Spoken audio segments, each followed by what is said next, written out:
temas. Quería traer algunas cuestiones en relación a las diferencias entre las vivencias locales, en relación a cómo se viven los acontecimientos que hoy ocurren en Latinoamérica, y la intervención de la exposición del embajador de Ecuador de algún modo tiene la misma impronta que lo que habitualmente discutimos en Argentina, en relación a los cambios profundos que durante esta década se han dado en el continente, cambios que bien viene a traer a cuenta lo que recién completa Lido, porque Lido habla de la presencia de Uribe en la Argentina, y la verdad que estos cambios latinoamericanos merecen también una contextualización. Se ha construido el UNASUR. El UNASUR es un ámbito plural. Ese ámbito plural incluye a aquellos países que participan de nuevos proyectos políticos y económicos, pero también participan países que en los nuevos marcos de las lógicas que se viven en Latinoamérica han tenido que avenirse a la hegemonía de una nueva corriente en Latinoamérica, porque está claro que ni los gobiernos ni los procesos, algunos procesos latinoamericanos internos, particularmente en este momento, no coinciden en términos de las elecciones de sus proyectos económicos, sociales, ideológicos, políticos, con la corriente esta enérgica que se ha planteado en Latinoamérica, y en esos no están ni Colombia, ni tampoco está el Perú, ni siquiera el nuevo Perú. Bueno, hay profundas diferencias, y cuando uno esto lo mide en relación a la crisis internacional, parece abrirse paso en el marco de la crisis internacional y en el marco de luchas profundas que se dan en el marco europeo, una corriente predominante, hegemónica, peligrosa, que tiende a un marco de salida de profundización del neoliberalismo, ni siquiera de continuidad, de profundización del neoliberalismo. En Europa predomina una instancia en donde no solamente la política de la financiarización, sino también la política de que en los países centrales sea la lógica de la depresión salarial lo que obligue a los países periféricos de la Europa a hacer los ajustes con los cuales se las obligan a hacer, porque en realidad no está solamente presente los problemas del endeudamiento, los problemas de la vivencia de los sectores los sectores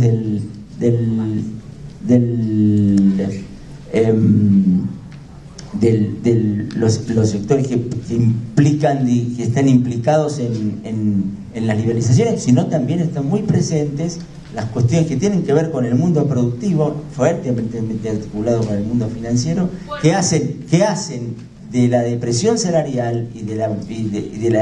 de fuerte retraso de los aumentos salariales respecto al aumento de la productividad del trabajo, esto es, de los resultados de la producción apropiadas por los capitales concentrados, la lógica que pretenden imponer al resto del mundo mediante los mecanismos de la globalización financiera. Pero quería plantear esto, en realidad, porque en las discusiones que se están sosteniendo alrededor del tema Grecia, por ejemplo, se dice en muchos momentos respecto a que los griegos no aumentaron la productividad, que los griegos no se adaptaron a las nuevas condiciones del nuevo mundo, que deben quitar determinados mecanismos de seguridad social. Sin embargo, cuando aparecen las mediciones, no son los problemas de productividad los que aparecen en juego, no son la caída de la productividad del trabajo, sino lo que aparece es que en el país central de Europa los salarios están muy planchados en Alemania, y por lo tanto esto le plantean problemas de competitividad a los países que han tenido políticas sociales más abiertas. Lo mismo está pasando con Estados Unidos, donde la tasa de salario está absolutamente deprimida, y estas son las cuestiones que están gobernando las condiciones para crear cuáles van a ser las condiciones de salida de la crisis. No solamente se trata del movimiento de capitales, de la liberalización financiera, de la organización financiera, sino que se trata, en el mundo de la producción, articulado con las finanzas, estas políticas de opresión sobre los trabajadores, en países que han fuertemente impulsado una corriente a nivel internacional que ha sido la flexibilización del trabajo, que ha permitido poner el mundo del trabajo en consonancia con las políticas de liberalización financiera. En Latinoamérica, evidentemente, vivimos un proceso distinto, y en el G20 se vive la lucha en términos que emprendida por Argentina, Brasil, otros países, en términos de los problemas que tienen que ver con plantear la participación de la OIT y la lucha contra el tema de la flexibilización laboral. Pero me interesaba plantear esto porque en realidad el estado de ánimo latinoamericano no es un estado de ánimo que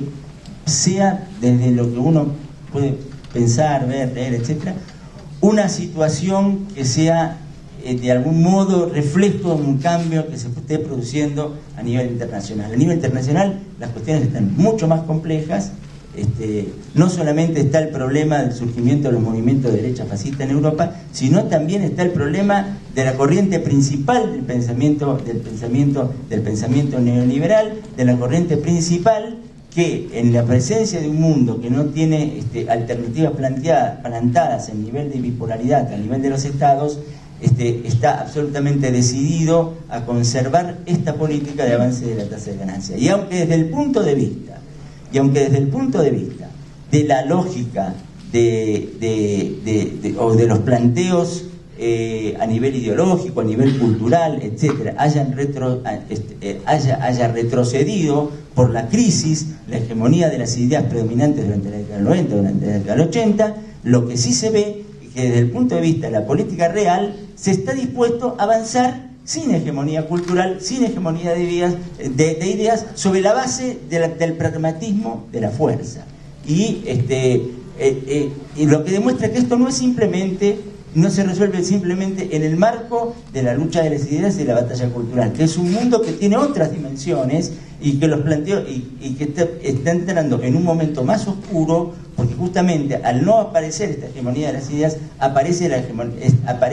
la cuestión de la fuerza planteada como forma de ejercicio del poder, no necesariamente de la fuerza militar, que también puede ser, lo es en el mundo periférico, pero sí de la fuerza económica, de la fuerza del poder económico,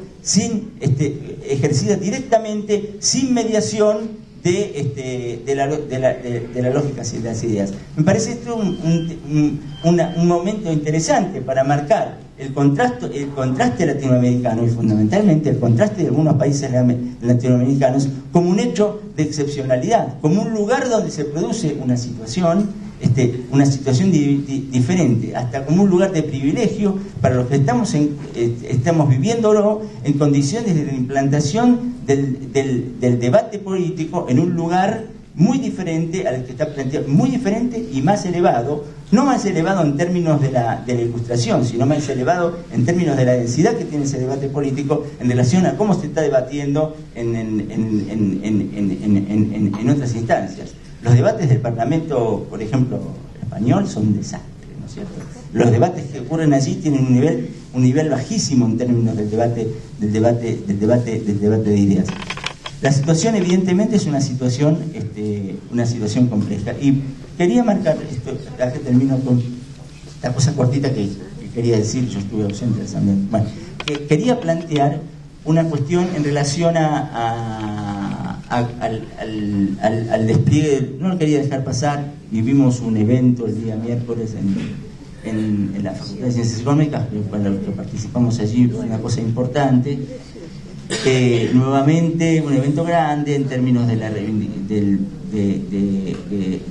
homenajear a los compañeros detenidos desaparecidos en la universidad y en esa facultad, y fue interesante la manera en que los derechos humanos empiezan a ser o tienen la característica de ser una política de Estado que tiene su incidencia y su despliegue a nivel de la sociedad, a nivel de los lugares concretos, ¿no? En ese evento tuvimos lo organizamos, queríamos que participe el movimiento estudiantil que está implicado en estas cuestiones, más allá de su ubicación en relación a los grados de adhesión o no adhesión al gobierno nacional. Finalmente hubo dos documentos, un documento de las agrupaciones ligadas más al kirchnerismo y otro documento ligado